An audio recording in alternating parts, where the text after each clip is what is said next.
Well, hello and welcome. I'm Dr. J.P. Amante, and this is the Holistic Research Academy. And in this video, we're going to be talking about the 3 free therapies for your knees.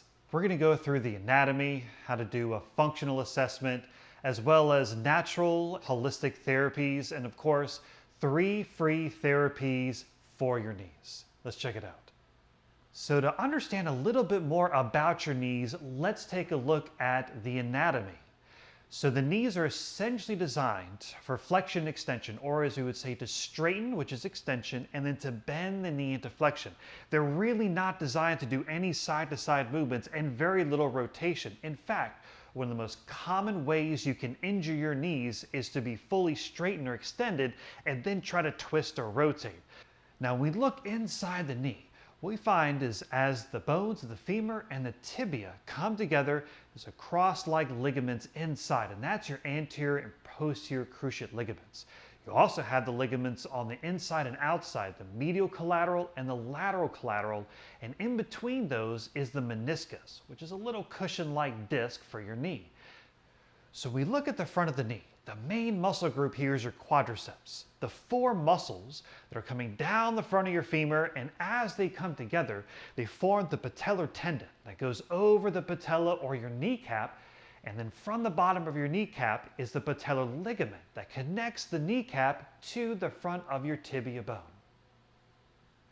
Now, the next common area that people often get pain is on the outside of the knee. Very typically, if you're having pain or discomfort on the outside of your hip and the outside of your knee, more than likely or not, your IT band is tight, or from overuse can even cause tendonitis or bursitis. And so the IT band's the iliotibial tract, and this is the combination of the muscle in the front of your hip called your TFL or tensor fascia lata, and the gluteus maximus coming from the back. So any tightness in the side, lateral hip, contributing to that outside or lateral knee pain, oftentimes the IT band is involved. Now, when we take a look at the muscles of the knee, as we said, you have the quadriceps on the front, the hamstrings on the back, but back deep behind the knee is called the popliteus. And in medical terminology, the back of your knee is called the popliteal fossa. But the important thing is to remember that working the muscles and tendons back behind the knee oftentimes can relieve tight spots or trigger points that can increase the range of motion and take a lot of that pressure off. Now, when you look at the inside or the medial part of the knee, you have a tendon here called the pes anserine. The pes anserine is the combination of 3 muscles. One is the sartorius coming from the front part of your hip. One is gracilis coming from the inside or the adductors. And the third one is called your semitendinosus, which is on your hamstrings on the inside. And as these 3 muscles come together, they form this tendon that kind of looks like a goose foot. So they call it the pes anserine. And so depending on where you're having discomfort, if it's more on the inside knee, the tendency for that tendon to be involved is very likely, or on the outside of the knee with your IT band. If it's on the front of the knee, it tends to be that patellar tendon related to your quadriceps. And if it's more on the back of your knee, this tends to be the popliteus or the hamstrings. So now you know a little bit about the anatomy. So wherever you're having knee pain or discomfort, if you can focus on where it is, if it's either the front, the inside, outside, or the back of the knee, this can always pinpoint either the muscles, the tendons, bones, or ligaments, or the meniscus, and what's causing the discomfort or pain in the knee. Now, years ago, I had some pretty bad knee injuries myself. I had severe swelling and even dislocated my left knee at one point. So everything I'm sharing with you in this video is what I've done myself and what I apply with my patients in my practice. And so first and foremost, looking at the daily mechanics and how you use the body. Because every time that we move our joints, we stimulate the fluid inside them and help them lubricate. A natural way to do that is applying massage oil and lotions. And so check out Bar Products on the website for my favorite massage oils that I've used for my own injuries as well as my patients every day. One of my favorites is the Arthur oil, which is combining peanut, olive oil, and other really good herbs to not only treat but also prevent arthritis. Other effective therapies that I've found, especially, is using hot baths like Epsom salts baths. And you can even do Epsom salts packs, where you saturate the salts in warm to hot water. You can dip a towel, wrap it around your knee, leave it on there 10 to 15 minutes, or just soak in a big tub of Epsom salts. And while you're in the tub is a really good time to just massage and work out the tender points in the knees. You see, it's magnesium and calcium that are really good for muscles to help relax, but the magnesium sulfate in Epsom salts has a really good drawing power for inflammation, really good for helping recovery. Another one of my favorite therapies is using acupuncture. Very effective over certain areas of the knees and great for reducing pain and helping with chronic arthritis. Another favorite of mine is taping, especially kinesio taping. I've used this myself as well as with patients in my practice, and not only helping to support as you're going through rehab for the knees or any part of the body, but you can also do certain patterns that can help with lymphatic drainage if you have a lot of chronic swelling around your knees. Other effective treatments are ultrasound and or electrotherapy, and so you can combine them together in physiotherapy.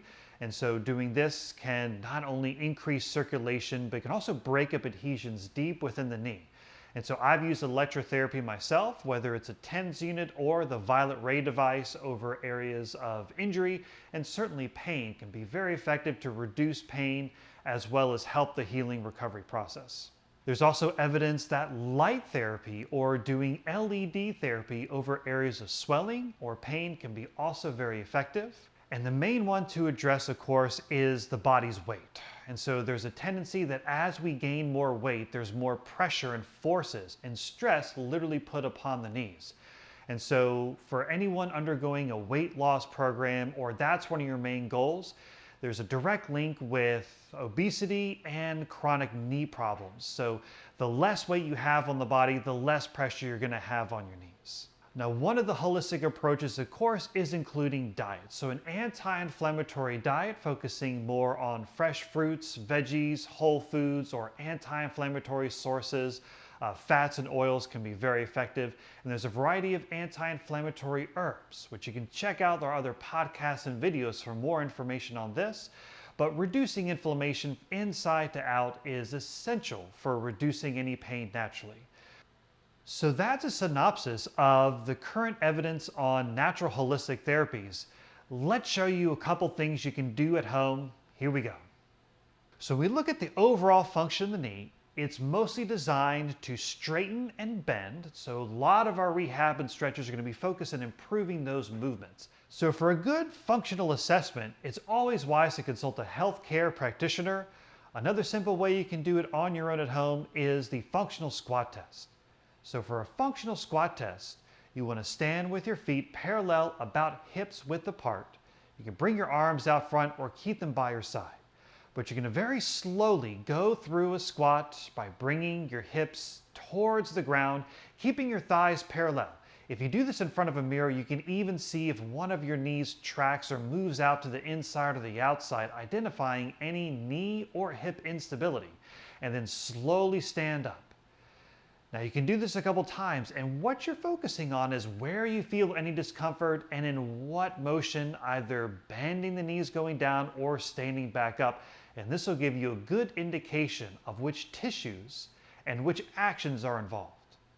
So one of my favorite simple range of motion therapeutic exercises is doing knee circles, but working them together. Now, the important thing to remember is before doing either the pin and stretch or these movements I'm going to show you, it's really good to warm up your knees first, whether it's a hot bath or just going for a walk, or do some kind of motion to loosen up the tissues and the muscles around. So in doing simple knee circles, what you're going to do is begin a standing position, and I'm just going to widen my feet a little bit more than the hips so that I want to bring my knees together, and I want to keep them together the whole time so they're supporting each other by gently contracting the adductor muscles on the inside of your legs. So if you need to, you can modify by bringing your feet close together, but ideally just wider than the hips. Now as you bring your knees together, your heels are going to lift up a little bit, and that's okay. But keep your knees together the whole time. And what I like to do is put my hands just above my kneecaps, and you're just going to start making circles with your knees. And that's it. Your heels are going to lift up a little bit. Your knees are supporting each other, but you're doing simple circles in both directions, listening to the body. And what you'll find is you'll usually kind of work out some of the cracks and pops as the tissues and the joints open up. And again, if anything is too painful or gets sharp and intense, then just ease off and work out the tissues first. So when you're doing knee range of motion, once you bring your knees together and your hands just above your patellas, you're going to start by making circles. And you want to do at least 5 to 10, you can do up to 20. And you're going to gradually work so that your hips come down towards your heels, keeping your knees together the whole time. And as you do a series of rotations, keeping your knees together at the end, what I'm going to do then is I'm going to separate my knees, I'm going to straighten them and just do a simple hamstring stretch by locking the knees for a moment and just gently folding forward to stretch the back of the legs and slowly up. And you can repeat that several times, but listen to your body and go as far as you feel comfortable in each one, increasing your range of motion and your flexibility. So one of the things that I found in treating my own knee problems and issues was the lack of range of motion and the tightness of the knees. And so just sitting in this position for first 20 seconds and then gradually building up to a minute is very therapeutic. As we said before, the knee's main function is to bend and straighten. And so increasing your flexibility is very important in preventing any knee problems or treating any knee pain. And so simply sitting with your heels just wider than your hips, and again, just starting off for 10 to 20 seconds, working up to a minute or so is the important part. If you need to, you can put a pillow or a cushion underneath and sit on that as you gradually increase your knee flexibility, as most of you might not even be able to sit in this position until you practice on a regular basis. But just simply doing this after running, walking, doing hot bath, or any therapies, because once the body tissues are heated up, it's much more effective to get a deeper, more effective stretch. First, begin by bringing your knees together, and as you bring your hips down towards your heels, just sitting upright, breathing into your knees. Now, if anything is sharp or it gets way too intense, then back off a little bit. But you want to feel a good deep stretch, maybe a very subtle ache in the knees as you deeply stretch those tendons, ligaments, muscles, and all the structures in the joint. Now, as you can, you're going to gradually straighten your legs out and stretch the back of your legs. And it's this action of deep stretching in the front and deep stretching in the back, and then gently pedaling and moving out your legs, done in cycles, one of the most effective free therapies for your knees. So let me show you some simple and effective self-tissue releases for the knees, what I call pin and stretch. And so once you've identified the area of pain or discomfort, then the next step is to straighten the leg. If it's on the front of your knee, then either using your thumbs or your fingers to gently press and hold the tissue while you bend your knee. And as you do this, what we call pin and stretch is you're going to simply pin the tissue down, and as you stretch, you're going to feel it open and lengthen under your fingertips. And simply repeat this about 3 to 5 times.